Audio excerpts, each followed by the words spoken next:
And it's when you have an out-of-body experience like that that's veridical, as you know, with Tom Campbell and the things that Tom has experienced. When you have veridical out-of-body experiences like that, you realize that you are not your body. You are part of an information field that you can attune into, because effectively everything around us is made up of information. It's data, it's information, it's energy. And we are just embodied, and we have the illusion of being in a three-dimensional world. But of course, there's no three-dimensional world. It's a holographic imagery. And in my books, I do the science of this. This is not crazy science. This is the real deal. It's to do with... So, talking about cheating things, there's a cheat code. They talk about cheat codes all the time, especially within a spiritual space, or people want to correlate numerology or numbers or physics. What is, or how do we cheat the fairyman? Wow, billion-dollar question.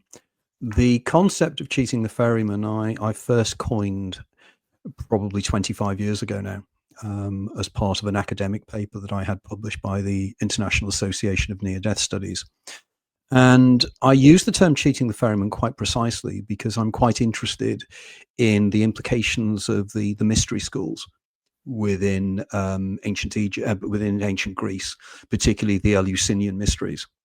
And as you're probably aware, and I've long argued that a lot of these ideas go back into a far distant part of time, when cultures were actually mixing in different ways in the Middle East and mixing within the Mediterranean, and even influences coming, as we will touch upon later, over from China and India and various other places. So I've long argued that the Greek mystery schools were actually taking information from probably Zoroastrianism and other interesting belief systems. But that generally what tended to happen in ancient Greek times was that when you died,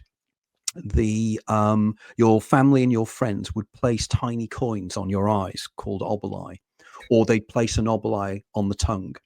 And the idea was that when you crossed the barrier into the other world, you'd find yourself on the banks of a river, the river Styx, and out of the mist would become Charon, the ferryman. And Charon would demand a payment for you to cross the river Styx to the land of the dead. Now, I argue we cheat the ferryman. Metaphorically, we don't pay the ferryman the fee, because death in effect is an illusion. It's something we see happen in other people, but it doesn't happen effectively to us within our own, what the philosophers would call the phaneron, our own internal worldview. And what I argue is that something neurologically happens in the brain to do with the release of certain neurochemicals in the brain, which brings about the subjective slowing down of time, the subjective perception. So the last second of your life could effectively be 5 years, 10 years, or a whole lifetime. And in fact, that's what I argue, that the final seconds of your life is in fact a whole lifetime. And that lifetime, literally, you relive your life again. It's like the argument of the bardo state within Tibetan Buddhism, the idea that you fall into this bardo state. And because most people who are interested in mysticism in various ways will argue that reality is an illusion. Reality is an hallucination. It's a manifestation of Maya. And in fact, we are all one consciousness experiencing itself subjectively. So death is relative. And we know from Taoism, that the idea that everything is singular, everything is the one, everything is the way, and we are just part of that. So that basically is cheating the ferryman. But what I do is I apply the science to it. I apply the neurology, the neurophysiology, and I also apply evidence from near-death experiences, from precognition, and various other areas of science. And that in of itself is a great entry level for someone who's curious. Absolutely. Well, I mean, one of the things I've found extraordinary is the number of people who, like yourself, have approached me after reading my work, because it effectively is not in denial of anything. In fact, it's an amalgamation of a lot of people's beliefs. For instance, a few years ago, I was invited to speak at a Sufi monastery in northern Cyprus, because these Sufi guys had come across my work and they considered it to be very similar to the inner teachings of Sufism. We know the inner teachings of Gnosticism within Western culture, which then developed into Hermeticism and everything else as well. And also the teachings of even Shintoism. There's an awful lot. You have the areas of Buddhism and everything else as well. And they all seem to have this deeper reality. And of course, the mystical schools, particularly, I mean, I was invited to speak for the Servants of the Light, which are the largest Western mystical tradition. And when I met the leaders of that group, one of the leaders, Dolores Ashcroft Nowicki, turned around and said, Anthony's done the science of what we've known for forever. So very true.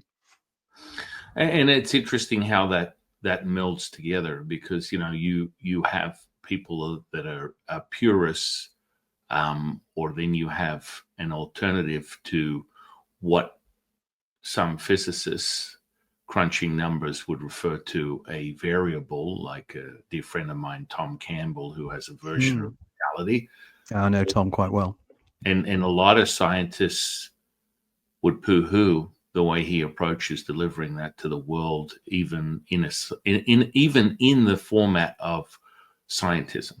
So it's like, okay, where do we lie in the middle of reality? Well, as far as I'm concerned, I'm a Pepsi challenge guy from the 80s. I'll take the Pepsi taste test with anyone. Show me. It's an experience is reality, and experiential moments is about all you got. So you can crunch as much as you want, just like the wave of energy that's pouring through your body right now. That is actuality. That is real. And that is visceral. That is somatic.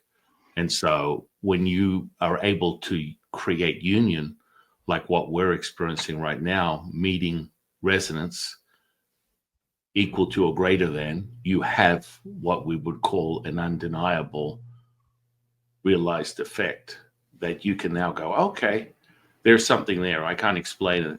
Maybe I'm not feeling the magnitude of energy that someone else is more developed sensory wise, such as myself. But again, these are methods to the madness that only acquire a conditioning. And that's what Taoist alchemy is so powerful, because you condition people, and millions of people before you have walked this path. So it's verifiable and validated through that experience to be true once you set forth on your path of a level of self-realized knowing. Yeah, great words of wisdom there, because that effectively is it. We're all on a path. We're all on the way. We're all trying to discover. We've all been, as the German philosopher, I think it was Martin Heidegger, said, we are designed, we are thrust into this reality. We don't choose to be born. We find ourselves here. We're thrown in. And the mystery is, what am I? I'm some kind of sentience. I'm some kind of an awareness that exists within this external something that surrounds me, and I encounter other intelligences that are seemingly independent of me, and these intelligences have wisdom, and they can tell me things, as my fellow human beings do and teachers do. But ultimately, we are still very alone in all this, and it is our own finding our way through to understand what it's all about. We all have different routes. I remember many years ago a wonderful phrase I came across, and I can't remember who cited it now. It actually, funnily enough, the first time I came across it, it was in a song. As an Australian, you might remember the Australian band Little River Band. Yeah, I do remember them. I can't think of a song off the top of my head. Okay, well, actually, funnily enough, Yeah. the main guy in Little River Band is actually quite a mystic now. I was in contact with him a few years ago when I was doing an event in Melbourne, and I was quite surprised to discover just how mystical he had become. But effectively, one of the lines in one of their songs is, there are many paths up the mountain, but the view from the top is still the same. And it is, it's almost, the Aldous Huxley perennial philosophy, that we're all searching and we all have different paths there, but effectively it's our journey It's the Thomas Campbell hero's journey that we're all in, and we're all following it in our own ways. And I thought it was a wonderful point you made there, was when I meet individuals like you, the people that I know I'm going to learn from, you know, and I just sense from our discussion before, I'm going to learn a lot from this discussion. And it's the idea we create a co-reality. I call it the egregorial, whereby, you know, it's almost the third man syndrome. The idea that two people together, when they are resonating, when they're vibrating at the same level and their interests are the same, something greater occurs. There is something that manifests that is much more powerful than they are. And funnily enough, before I forget, I had the most extraordinary experience. You were talking about energy before, and I was at Athens airport a few weeks ago, and I was met by a group of my readers. And one of the guys that came along is an energy master, and he channels Ki, or whatever you'd like to call the energy that is in the body.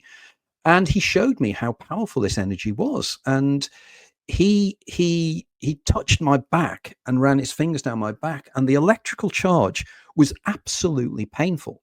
It was so powerful. I've never sensed anything like it.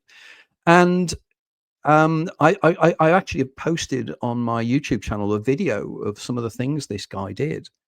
And again, he cites his background. He's a bit of a man of mystery, but he cites his background as being, again, the Tai Chi and various other things, which I know that you'll be interested in. So it'd be fascinated ultimately to get your opinion of what happened to me, because it was just extraordinary. I thought, you know, is it static electricity? Is he charging static electricity in some way? But I've had static electricity go through me, but this was almost a Kundalini experience. This was shooting up my spine like an explosion in my mind. And I screamed in pain. I absolutely screamed in agony. Extraordinary. Well, you know, that's the path that a lot of seekers go on when they want to play the symbiotic dance between yin and yang in one string. And the big danger, the only effective of precaution that you need to make is realizing that until you've fully actualized your state of being whole, that anything that is created within the mind, thoughts, feelings, and emotions that is separate from the whole picture, you will be creating a form of limitation, mortality. So when a lot of people become consumed with either the yin or yang aspect of this material state, can be led with a mortal imminent demise. So because you stumble across your spiritual sort of like bypassing and actualize your intuitive state, next minute you're a psychic, a medium, a healer, a prophet, a channeler.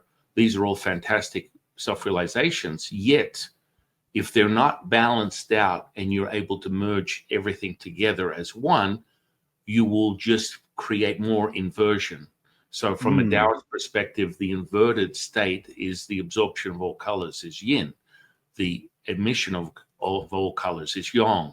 You must be able to basically combine those and ultimately add them as one piece, that you are now the tapestry of this reality. And you can reach out and touch someone like Spider-Man, and that means that you have complete dominion, imperium of this material.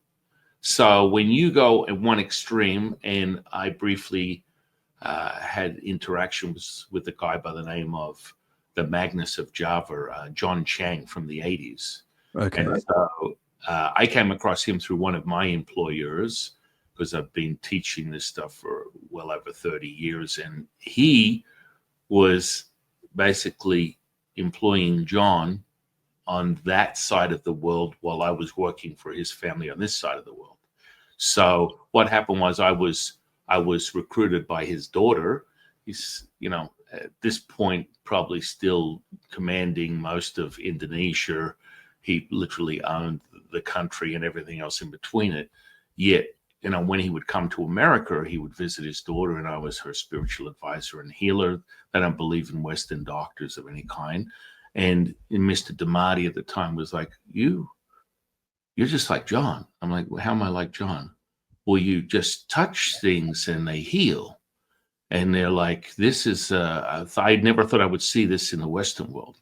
And now you're sparked up. You're more curious. And then he starts telling me a story. And I'm like, Mm. what's the story? He goes, well, let me explain this event that happened with John one day in the kitchen. And he loves to do this because it makes you think about your reality in a completely different way. At the time, I had no idea what he was doing. He goes, go to the other side of the kitchen. And he goes, okay, pick up that banana. And he picked up a banana. And he goes, hold it there, and I'm going to cut it in half. And he's standing on the other side of the room, and I'm holding the banana. And then he waves his hands like this. And then I hold the banana. He goes, ha ha. I said, it didn't cut in half. What are you talking about? He goes, peel the banana back. And then the banana fell in half right in front of his eyes. And he goes, holy moly. Now, John had this ability, this innate ability to supercharge himself. Yet he was extremely on the scale of yang. And what happens with all healers, and I've seen this time and time again, they're not meeting every requirement to merge as one, and they become extreme. And by doing that, it consumes the body, because you're not learning how to harness the energy and make sure that you saturate the physical body, the 50 trillion cells, as potential. And this is what we call Jing. Jing is your constitution, your physical avatar. This is how you operate in this experience as an eternal, immortal, like I like to call forever self, has to have an anchor for the experience in of itself. And while you're experiencing this, you have to saturate the body. And if you learn how to maintain a consistent flow that does not require your own physical energy, you will live a very long life. But most people become obsessed, and then they blur the lines, and then they start using their own physical energy. And over time, they just burned out like a candle in the wind, as Elton John would say.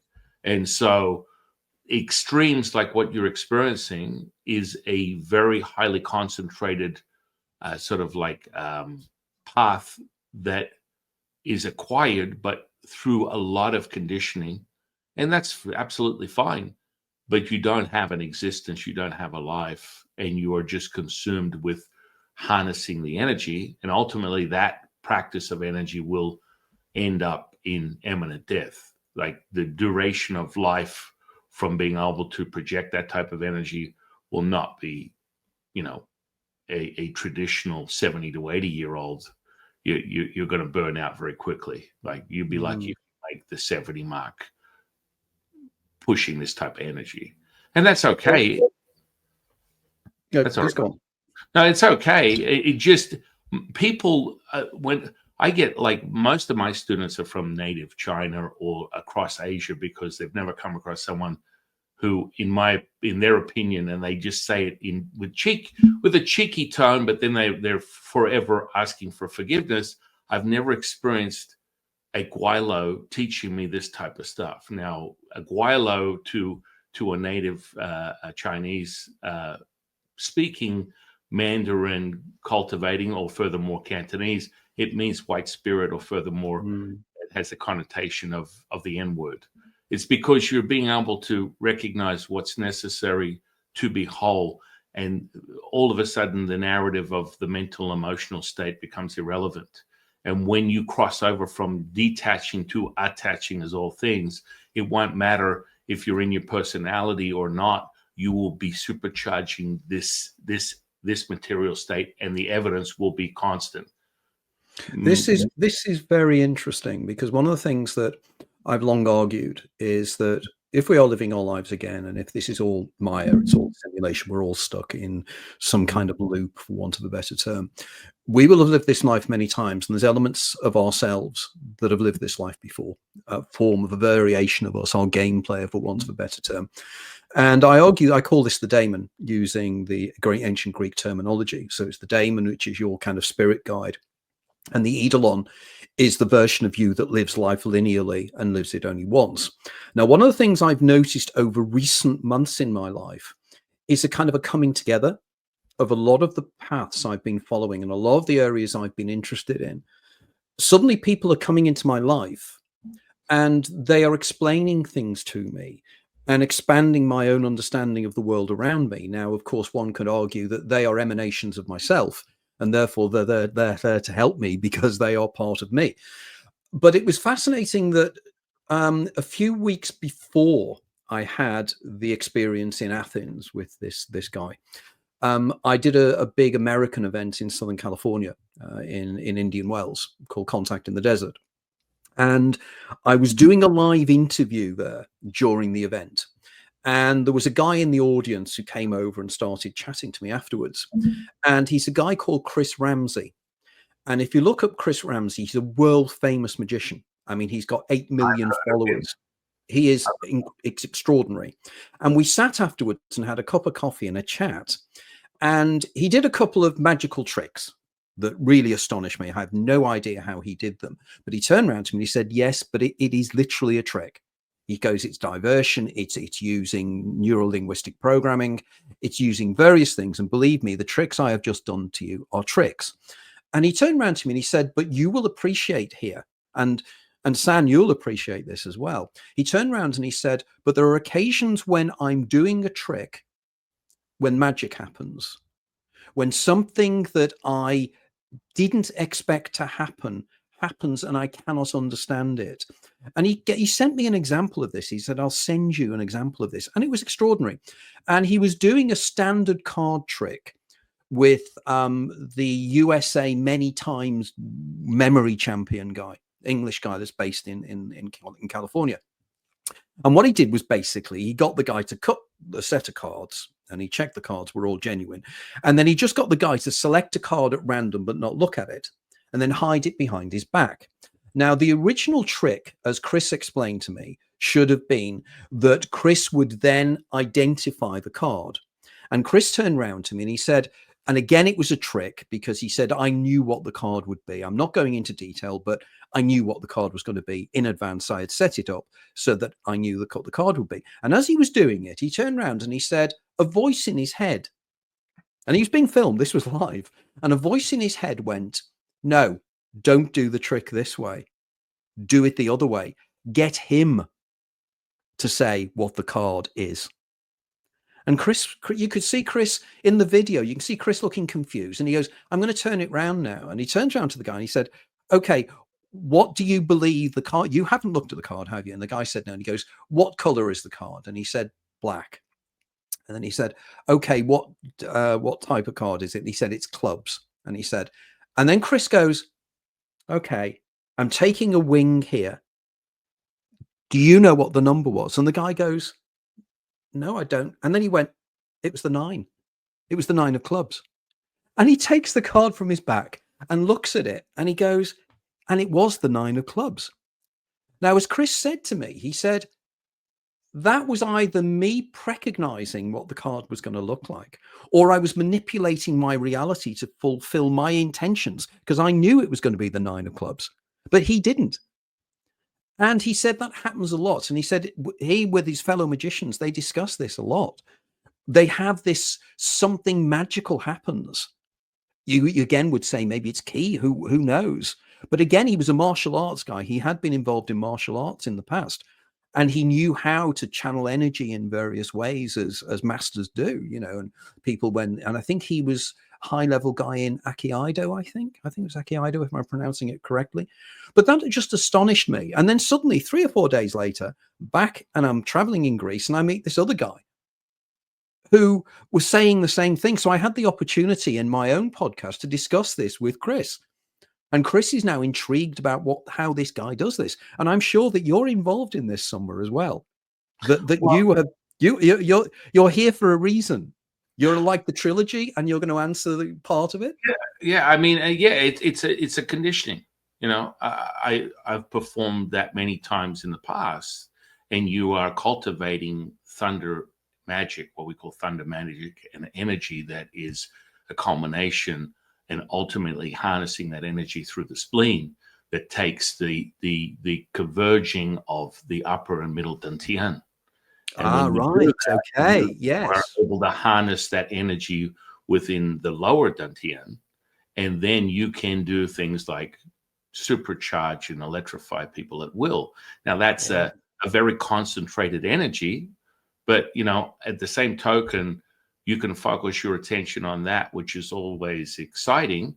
And you should never, ever be distracted on your path of your own. This is really intriguing, because one of the areas that I've long been fascinated by is the Tantien and the upper and lower, and the way in which I'm probably misunderstanding it in my naive way, but I understand it to be that the upper is the kind of the light that comes from the stars and the planets, but the inner, the lower, is the inner channels of light within the body, and the way these light channels manifest within the body.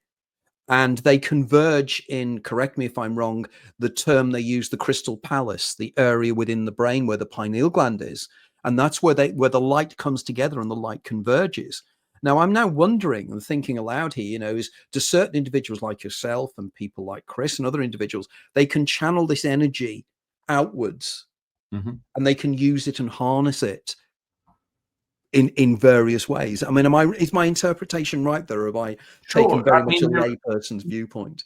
Well, there's a lot of variables. Most of the stuff that you're exposed to or you'll see is a misdirection and a lot of bullshit, quite frankly. I gotta be just very honest with you, because, you know, even my brief interaction with John Chang through my past employer is, you know, he had 72 levels to his Moi Pao cultivational practice, which was absolutely incorrect.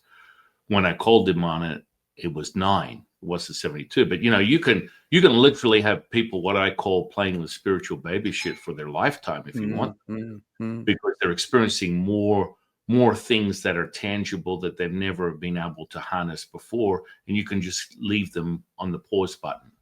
And this is what generally happens, you know, and what you're mentioning with Chris Ramsey. And I've been attempting to pursue a lot of these illusionists and magicians because they're on the threshold of reality, and they're attempting to distort things with tricks when you're one breath away from actualizing it as a cognitive psychokinetic experience that is tangible. So, you know, shout out to all my parapsychologist friends, but I mean, that's very normal. Like just us talking a few moments ago and recognizing the energy that was culminating in the room is a sensory perception and understanding that we are attuning to that energy. Now, I see that energy and I experience it if I choose to, and that kind of trips people out, because you can do a psychological, physiological, spiritual assessment inside of 30 seconds when you read the dantians of someone. And that's normally how I like to proceed with a merging or an experience, because when you start speaking on things of their mental, emotional state that they've been harboring for their lifetime, and someone who's never met them gives them an insight to what's going on in the back of their head, they freak out, because this is part of information. I see it. I can taste it. So when you're looking at dantians for a Taoist alchemist, there's an emotion and virtue that's associated with each energy center. And when you regulate the energy, just like achieving a level at a video game, you dissolve the emotion and reveal the virtue. And so that's where become homeostasis within the body, because all these things are just emanations of vibratory frequential resonance. And when people understand that, all the stuff where you have to get into the triggers and traumas of, you know, grandma not giving you 3 cookies when you were 5 becomes irrelevant. But some people want to go down that path of experiencing the human condition. But, you know, when it comes to alchemy, you know, my first entree into this experience was over 36 years ago. Right. And I witnessed, it started with being a bodybuilder and powerlifter for the better part of my teenage years, from age 10 through to about 18 or 20, focusing on that, lifting stupid weights, ridiculous weights, like 800-pound squat, deadlift. It was obscenely impossible beyond physical, but I had nothing gauging my limitation. And back in those days, maybe I should have, you know, if YouTube was around, I could have been a YouTube star. But the voice in my head was telling me to find meditation. In those days, Hare Krishnas, you know, hippies with hairy armpits was the only reference I had for meditation. There was no reference whatsoever.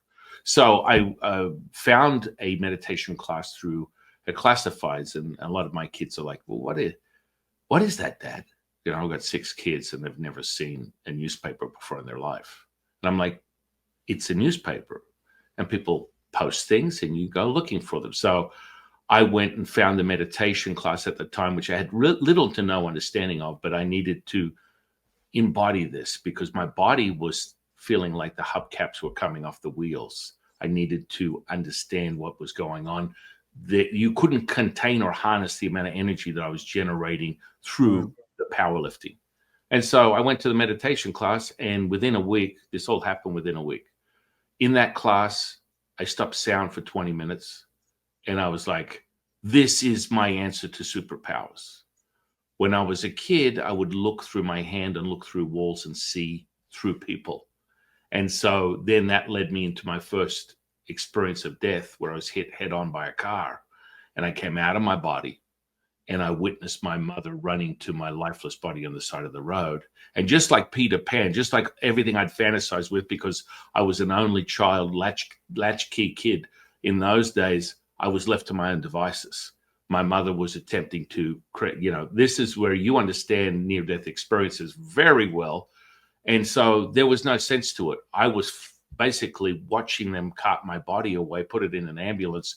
She had, for 40 minutes, I was flying around like Peter Pan, witnessing my mother mourning my death. It wasn't until my body was dropped back on a table in the hospital, I was sucked right back into my body, and I woke up like I had an adrenaline shot. And it was like, wow, okay, this is the beginning of something crazy. And so then I became super obsessed with superheroes in any way, shape, or form. And so all of that obsession came through in the bodybuilding. It came through in my desire to want to learn more. I became fascinated with internal alchemy. I was obsessed with Chinatown. I would literally have to go there every chance I had. And I mean, back in those days, kids these days, you can't let them out of your own sight. Furthermore, a couple of minutes, let alone an hour. Back in the 70s, you could just This was Chinatown where, in Australia or yeah. Oh, right, okay. And so I was just drawn to it. I had to be around what I know very consciously now, my people, my culture, everything that it emanated. It was just part of me. And so when I did the meditation, I stopped sound for 20 minutes. I flipped out because my eyes were open. I didn't have to get into a state. I was actually quite contorted into an overgrown ape scratching his ass instead of everyone else being in their lotus position. And then the following day, that same voice said, go and find channeling. Then I channeled my teacher to this day that I channel. You know, I'm in. When you say the voice, was it literally a voice in your head telling you this, or was it you were imagining being instructed? No. It was a voice very clearly, because I had no limiting belief. The only thing my mother would give me is, if you put your mind to it, anything is possible. Had the voice manifested before your near-death experience, or did it manifest afterwards? Oh, it was. If I reflect on it, it was always there, but not in an audible, reception. So the near-death experience had effectively opened up the channels with what I would call your Damon. Yeah. Okay. Yeah. And shout out to one of my dear friends, Caitlin. She refers to herself as a Daemon. She's an incredible channeler herself. But I'd never heard that before she mentioned it, and now you're mentioning it again, which I find quite interesting. Yeah, because this is quite fascinating in that, sorry for jumping in here, but there are a number of individuals that I discuss these things with on a regular basis that are paralleling very similar your experiences.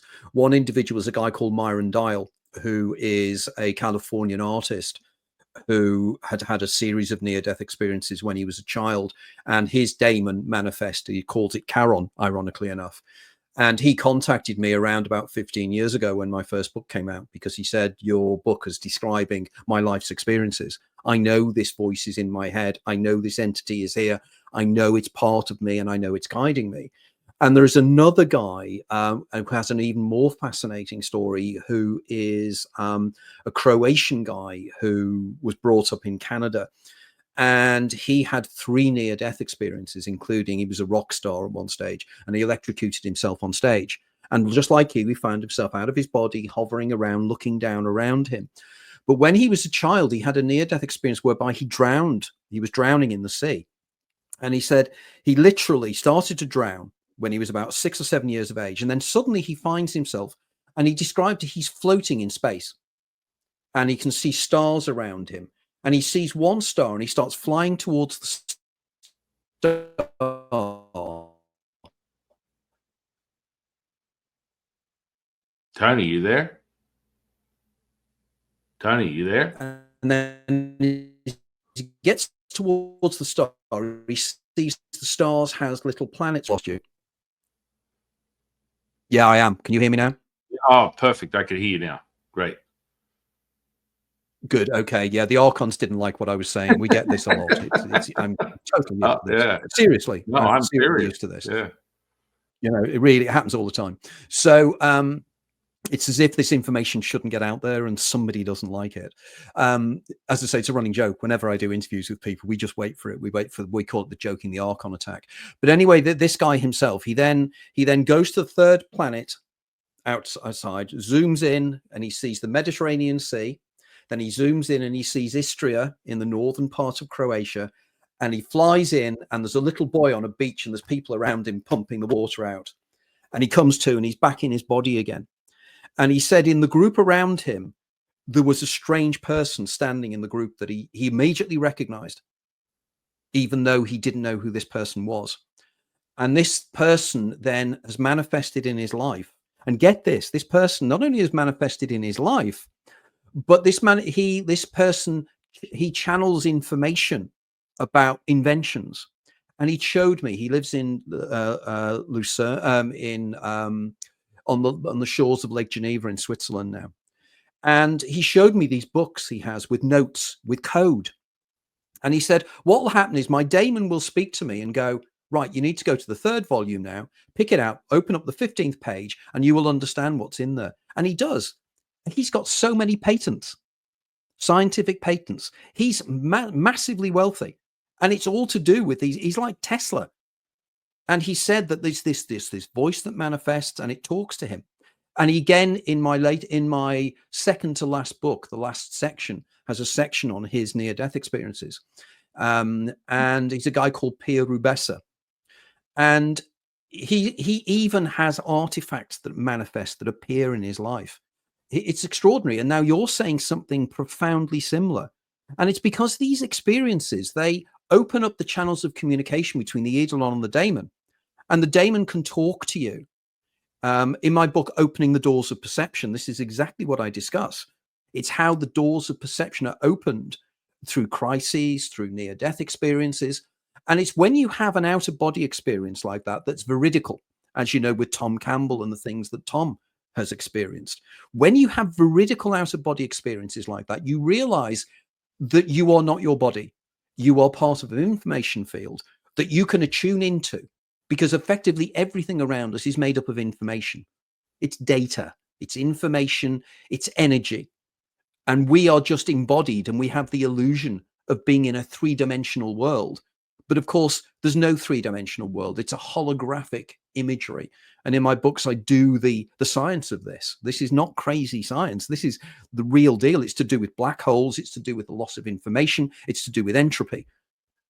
Now, yeah, you mentioned something quite interesting, because there's a self-proclaimed physicist. What's his name? He hangs out with Greg Braden.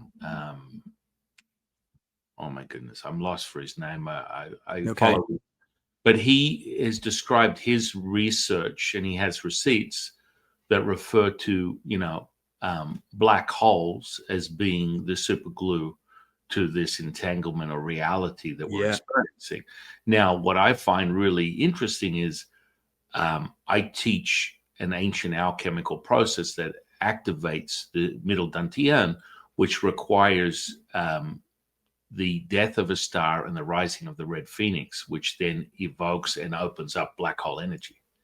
And people go, holy crap. And like you're having right now, a supercharge This is where we get deep into understanding how did Taoists know this for thousands of years. I know. It's when you read things like many years of the Dancing Wu Wei Masters, that book, and the Tao of Physics, and the way in which they use different terminology, but they're describing 0 point energy. Yeah. When they're describing the channeling and the energy and the chi, it's 0 point energy. I wrote a book many years ago with Professor Irvin Laszlo on this very subject, and the idea that, you know, that at the level of the extremely cold, literally, you know, the 0 point field, you know, where at minus 2,272.7 degrees Celsius, or 0 Kelvin, there should be no energy. There should be nothing moving, because when there's no energy, atoms don't move and the electrons don't move. But they've still got an energy coming up.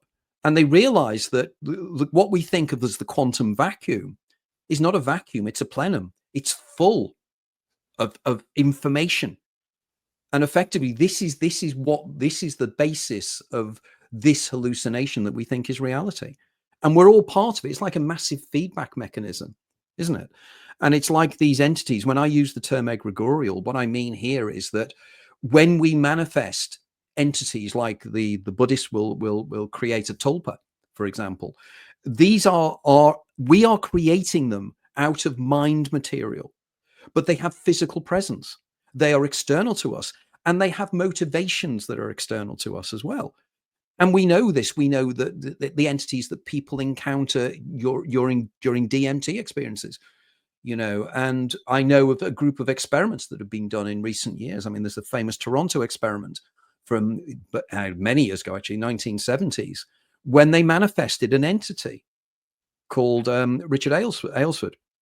And they created this entity, and it had motivations, and it was able to manifest and move. It caused poltergeist activity. And these were academics that did this.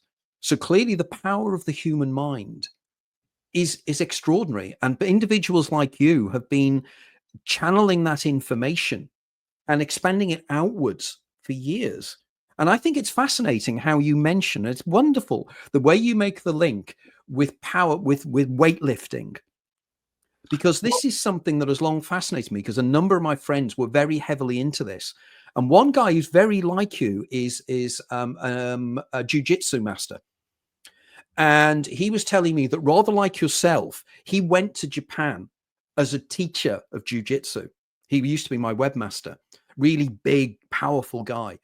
And he said the things he saw taking place there with the jiu-jitsu masters that he worked with in Japan, he said they were little guys like you, and they were able to move things you could not believe.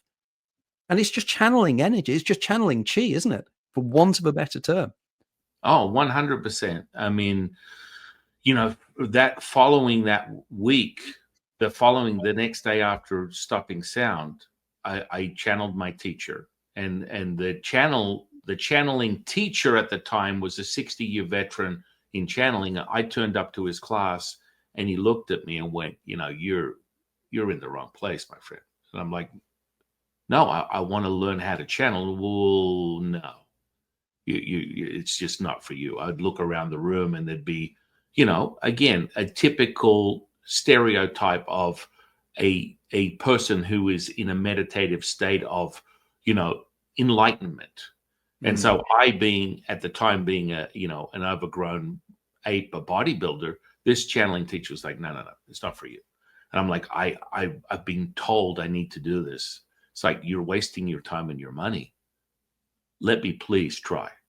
And so I sat down, and by the end of that experience, he brought in his guide, and then Latsu connected with me.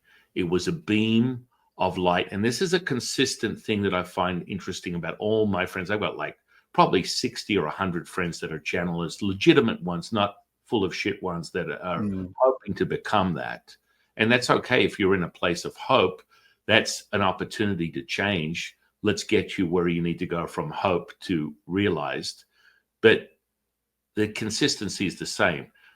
A complete beam of energy that saturates the body and becomes so vibratory that I feel like I'm sweating in a sauna for 4 days straight, and it emanates from the body so much that everyone in that class got out their sticks with their marshmallows and started cooking them, because there's so much energy and heat coming from it. And then Latsu came through very clearly, and then I was able to create a very clear communication where I hear him and I see him. I see him right now.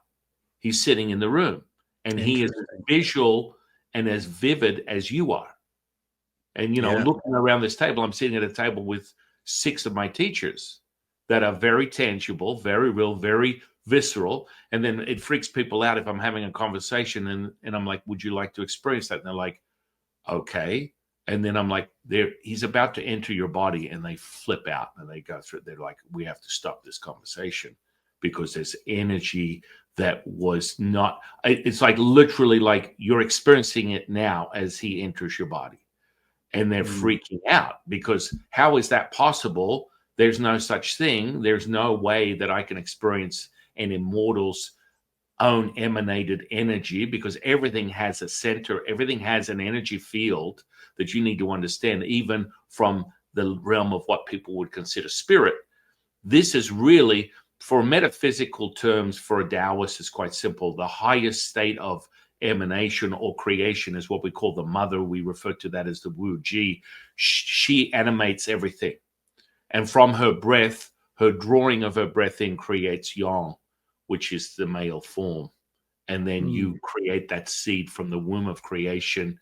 And then, of course, the cycle of 9 returns everything to whole, from creation to completion to rebirth. And so the mother animates the consciousness, consciousness animates the spirit, spirit animates the energy, energy animates the body. Most people just stay in a lower frequential state that is distorted, which is the material state we're in, and they play within the energy and the material manifestation of just energy that is more tangible. It's just a slower state of distortion, and they don't really get past that. And when you get into these states where all of a sudden you are experiencing something supernatural, superhuman, they become obsessed and they stay there. They won't leave it. And that's a distortion that people need to understand, because they go on the path of wanting to become the healer, the guru, the magic man, whatever. That's well and good, but it's on a path of ascending and transcending to that. No, what's happening there, it's a manifestation of ego, isn't it? The very fact that you want to do that is... I think it's curious. I don't want to interrupt you, but I don't mind it, because it gives someone the spark of divinity to want to explore more, that curiosity. It's like the death of your ego is a mistake. Yeah, I mean, one of the things that have long fascinated me is within Gnostic teaching, there's the idea of there is kind of 2 realities. There's the reality which is called the Kanoma, which is the equivalent of the illusion Maya within Vedanta, and there's the reality behind this reality, which they know as the pleroma, which is the fullness in Greek.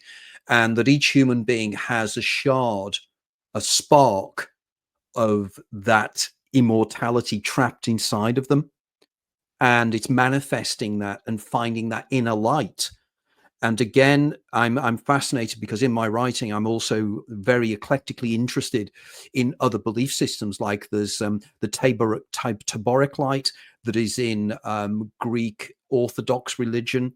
You know, the idea of, again, this inner light that we can manifest in certain ways, but we have to go inside to find it. There is I think it's called the Haikistic tradition, which a group of monks practice in Mount Athos in Greece. And again, you look at, it's again going back, isn't it, to the ideas of Aldous Huxley and the perennial tradition, perennial orthodoxy, the idea that all religions, all philosophies have a central nucleus of truth. And culture then imposes upon that the cultural values. But these inner truths are so important. And I remember many years ago, one of the most influential pieces of information I came across was with Zhangzi, when he said, am I Zhangzi dreaming that I am a butterfly, or am I a butterfly dreaming that I'm Zhangzi? And that's so true. And again, isn't it? The idea that we have this kind of identity, but it's an illusion because we're embodied in one way or another. I'm fiddling around at the edges now, trying to sort of grasp the ineffable, really. And I spend all my life trying to grasp the ineffable.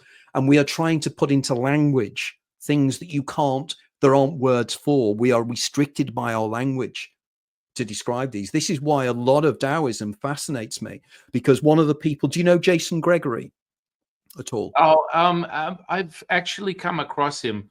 I think he considers himself a literary mind. Yeah, I've known Jason for years, and I've read a number of his books, and he was the first one that really introduced me to this area. I've written something for the front of his new book on, and he's very interesting in his approach, and he argues that, you know, the truth of Taoism has been eroded over the years. There's the central truths of it, and I think that's so true. There's so much wisdom, you know, the way in which it's like a koan, isn't it? You know, a lot of the statements in Taoism is like a koan, you know, that you can't know the way, you can't know the Tao because the Tao is unknowable, this kind of thing. And it makes your brain twist round, but it puts you into a different way of thinking in an incredibly clever way that I find absolutely wonderful. You know, that wonderful line, you know, what's the sound of one hand clapping? You know, it's just, and you go, and your brain just flips. And it's when that happens that you become enlightened, isn't it? It's by having your mind flipped that you suddenly go, oh, wow, yeah, it's interesting. But I'm speaking as a layperson. I'm not a guy like yourself that's in it all the time, but it fascinates me. Well, it's about it's all comes back to experience of validating that, you know, the path for a Taoist starts with, you know, a spark of divinity that turns into inquiry. Inquiry creates contemplation. Contemplation then sparks curiosity. Curiosity flames the fuel for hopium, which is a beautiful place to be for a human being. And hopium then turns into a belief system. That belief system is met as a crossroads to knowledge, but ultimately will create wisdom if you don't make the fundamental mistake of believing what you're experiencing is real. And so limitations of mortality is the biggest, basically the massive, sandpit that people play in, because they start to experience the same thing. Well, my life sucks. And guess what?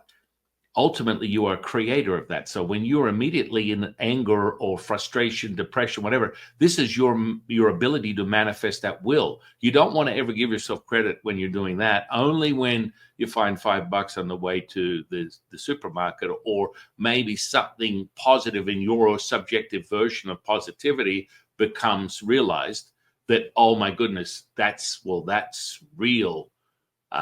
Magic, that's real manifestation, because now I've witnessed it. So that's that thin line that people walk on with belief system, is how are they going to interpret what it is that they're experiencing. And the more that they discover through their evidence base, I like to call it Sherlock to your Watson.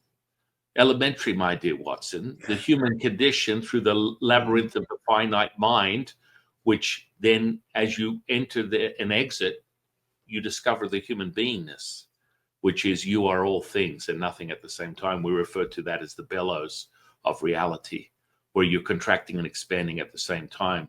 And your mission, if you choose to accept it, Ethan Hunt, is to find that center point.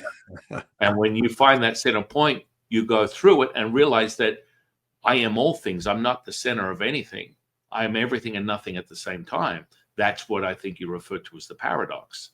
And so I've never been more into the experience. It's like I'm a show me guy, because you have to be able to cultivate it.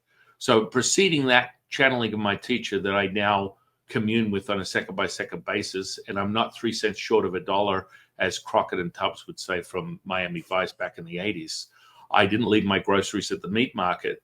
30 years ago, when someone would come to me with a psychotic episode and being deemed as psychologically disturbed, and I take them through what we refer to as an exorcism, they become liberated, they become whole, and then they're able to commandeer their experience and not be deluded in a state where they have no end point, no result. They're just, it's almost like when you exhibit something that is external, that's playing with your internal experience.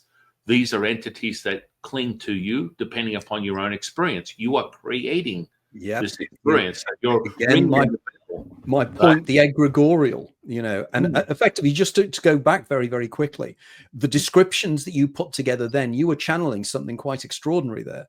The fluidity by which you described the hierarchy of perception, though, was simply wonderful. And I'm so delighted that we've actually recorded that, because that's down there for posterity, because it was a simply wonderful explanation and very, very succinct and very well put. And it is the idea, isn't it, that, that we manifest our realities around us, probably subconsciously a lot of the time. And we don't realize, I'm very much a half empty. My glass is always half empty. I'm a very negative person generally, and my wife tells me this all the time.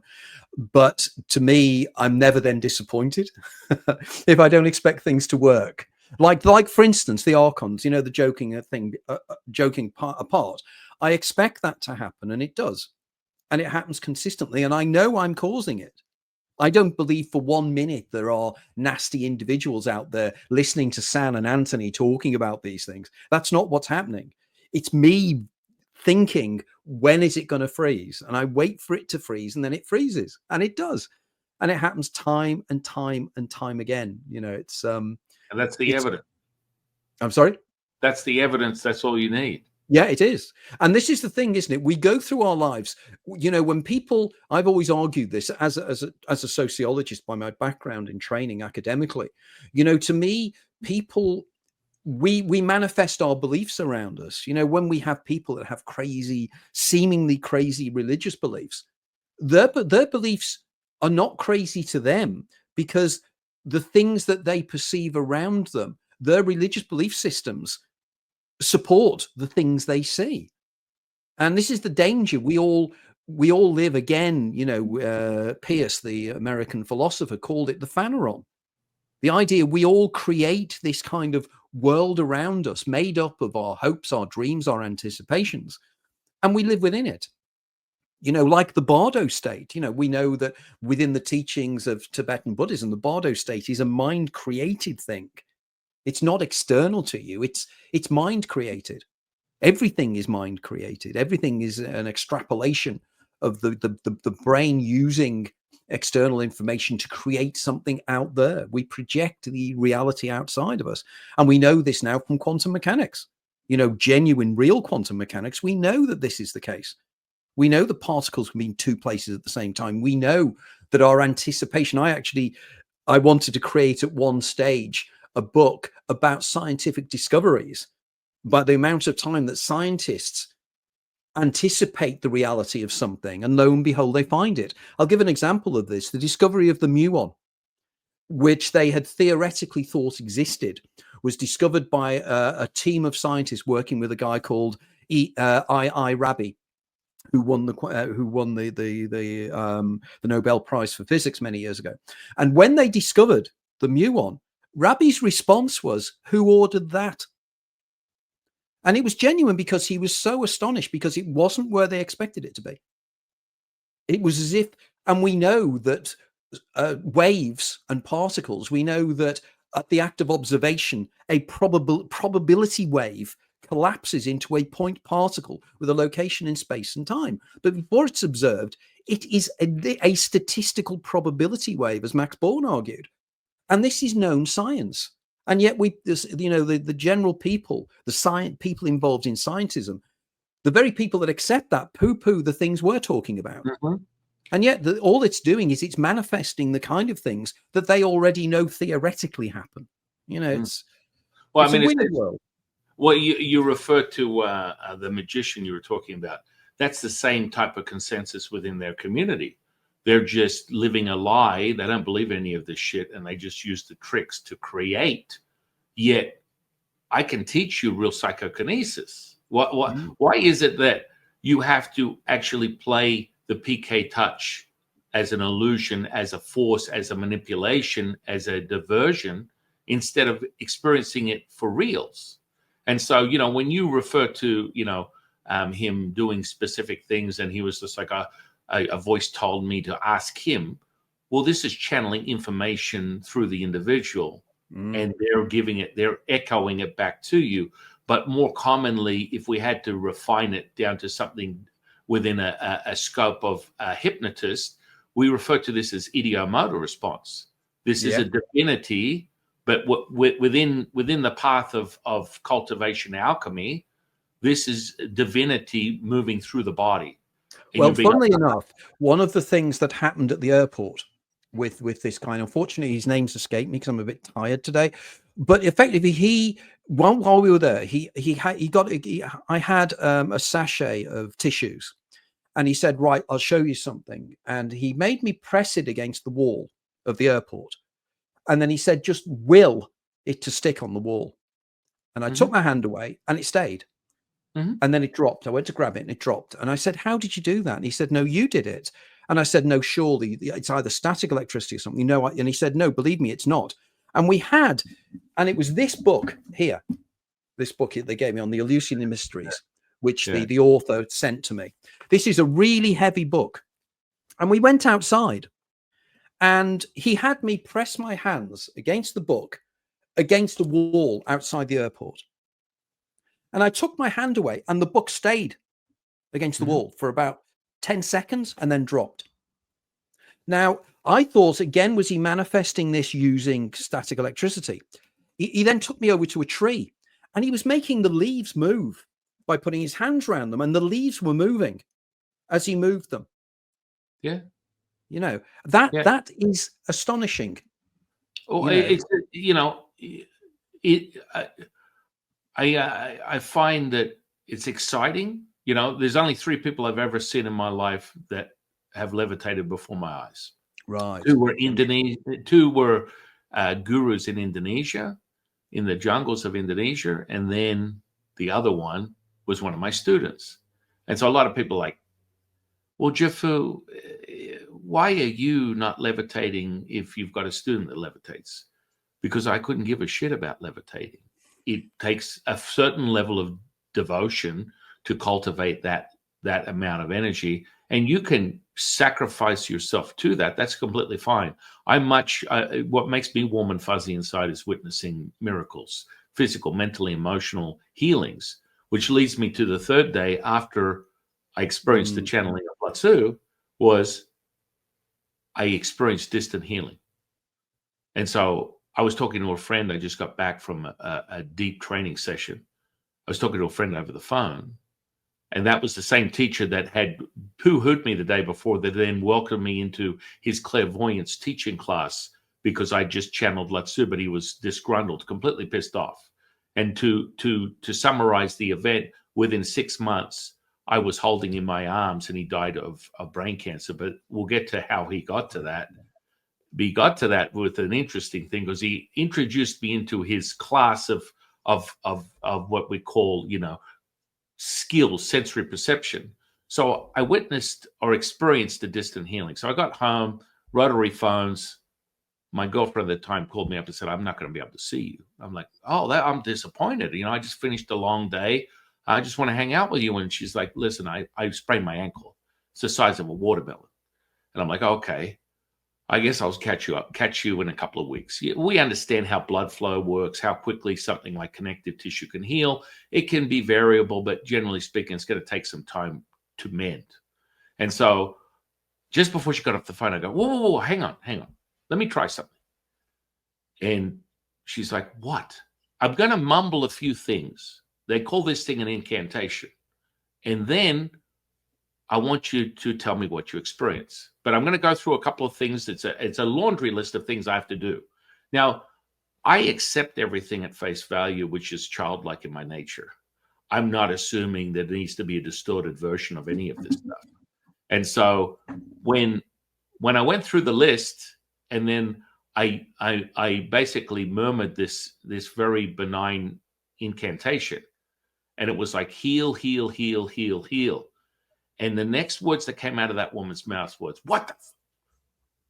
And I said, well, what's going on? She goes, "My ankle shrunk before my eyes and I'm standing on it." I'm like, "You're full of shit. You're full of shit." And she is a nut, because she would take what they call Polaroids back in the day of everything. So she was sitting there taking photos of her ankle. And she goes, "You need to come over here and see this." I'm like, "Sure. Okay. Yeah." I mean, I'm literally losing my mind, because you're on the verge of this. One day after another, I stop sound, I channel my teacher. I'm now like experiencing distant healing, and you're having conversations with spirits. I possibly think I'm losing my mind, because my childhood also was met with a lot of my friends that were taking all types of like psychonautic drugs, LSD, ecstasy, pot, and I wouldn't do them. But I was the group, and out of 20 friends, this is the interesting part, right today, as I know, only 2 of us still are alive. The rest of them committed suicide. And they were taking copious amounts of LSD. And I was like, I'm not going to do that. And I got to a point where a lot of my friends were like, "Look, dude, you're hanging out with us, but you're a buzzkill. Like, you're sitting in the corner of the room, everyone's taking drugs, and you're reading a muscle and fitness magazine. I think you need to go." I'm like, well, what do you mean? "Well, you're not being part of the group." And so that was always within the background of my mind. It's like, this is unnecessary. And ultimately, in the end, it took all their lives. So when I activated no sound, I was excited, but also extremely apprehensive. Then I channeled my teacher the following day. Then I experienced the distance healing. It was when I went over to her house. She ran to me, gave me a hug, and I'm like, "Well, you don't look like you had a sprained ankle." And she's like, "I'm standing on it. Here's the photo, before and after." And I'm like, it's unbelievable. And she was living with her mother at the time, and her mother's sitting there puffing a cigarette, because, there's no standards. Secondhand smoke was a great way to inhale and feel liberated lung-wise. And she goes, out of nowhere, the corner of the freaking room, like I'm in some mystery novel, "Always knew you were a healer." And I'm like, whoa, whoa, whoa, whoa. What are you talking about? I'm contending with mind-melting distortion. I'm not sure how to comprehend all of this. It's happening one thing after another. And I really think I'm losing my mind. I'm like, how am I talking to this old dude that's literally, I can see him and hear him, and I'm witnessing all these things. I'm on the verge of where all my other friends went, yet I never took any drugs. And I'm like, this is insane. And she's like, "You're a healer." Well, this is the proof of the pudding. You manifested something and it actually happened, and that to me is evidence. And it's evidence. It's empirical. Empirical from experience. So I'm aware of time now, actually, because I'm going to have to shoot in a few seconds. Right. Well, in closing, look at you. You got the distortion. I will just say that the following day, I went back to her house, and she had a gangrenous foot that should have been amputated. And I witnessed that healing with the mentorship of Latsu within 40 minutes, from black flesh to pink in color. Wow. And so the closest thing I attribute, and I have many friends that bend spoons and get into a distorted state where you can actually actualize things. Flesh is no different. So when you're witnessing, and I've seen everything from bones mend to gashes sealed before my eyes to tumors shrink and disappear, this is very normal. And the conversation I had with Tom, which was a consensus, and he'd experienced this a few times himself. I'm the guy that people come to when grandma's in a coma and the doctor says she's going to die. And if I had a penny for every time that I experienced that probability change, the second I put my attention and intention to it, you form a miracle. So someone comes to me, grandma's in a coma, I'll enter into the space, speak with her, and consult with the loved ones as to why she feels there's no reason for her to continue living on planet Earth. Mm. And then all of a sudden, vitals are regulated. The person wakes up, and the doctors are perplexed by the possibility that they could come back from a point of no return. And, you know, Tom was like, yeah, I've experienced that a few times myself. Well, this is a constant. This has to be called, this is part of cultivating the material state. This is what I refer to immortality crystallized within the material. This is part of the alchemy of Taoism. You have to be able to get the evidence and substance that you can sink your teeth into, or it's all a delusion. Yes, very true. And that is kind of like where it started me off. And then I followed his teaching and became ordained in 2 lineages of Taoism. And furthermore, you know, it's a normal day in the office. I mean, I teach my kids. We have to continue this conversation. We've run out of time, and it's sad, really, because you're just getting started. But I can smell the cooking, so I need to go. Okay. We definitely need to. Let's continue the conversation. Let's link in again. And you've triggered so many ideas in my mind. I'm really keen to continue the conversation. Really seriously, it's been really good.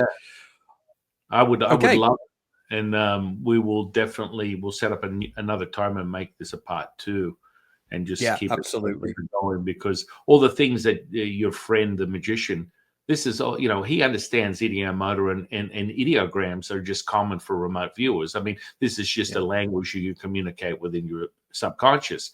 But so many people don't correlate the two, nor are they able to meet that with creating evidence, which is unbelievable to me. Absolutely. This has been phenomenal, amazing, and we haven't even really had a chance to talk about much. We haven't, but we will. Sam, thank you very much for inviting me on, and we will do part 2. Okay then. Okay. All right, my friend. Take care. Bye. Okay, bye.